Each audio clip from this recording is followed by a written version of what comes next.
It was 1 month ago today, and we were reminded of that today by the hundreds of thousands of students that walked out of classes today. We all stand here believing and working to try to ensure that these schools can be safe, and we need to make sure our schools are safe. We hear these students, we hear the families, we are listening. This bill is one important step. It's not the first step we've ever taken. I'm in my 6th year in Congress. In the 21st Century Cures Act, we actually voted to ensure that there are school intervention teams and more funding for school resources for mental health. This won't be the last step that we will take as a Congress. It is important. And we are listening. We're listening to the kids.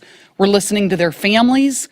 We're listening to law enforcement like Sheriff Rutherford, who have devoted his life. He's devoted his life to protecting and serving our communities, just like other law enforcement officers.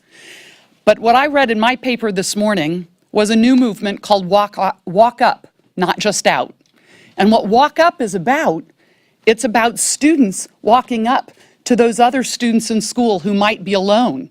It's about students walking up and talking and sharing, becoming friends with people who have no friends. It is about all of us as a community recognizing that we do have troubled people and troubled students in our midst. On the night of the shooting, one of my school districts responded to over 100 anonymous reports that came into that school district that night. Teachers worked throughout the night to try to make sure, working with law enforcement, that their school was going to be safe the next day, and it was.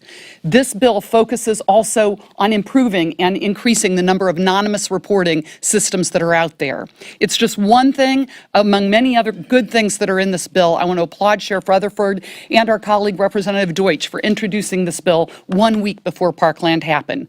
We will not forget, we are taking a critical step, and we are listening to the students and their families.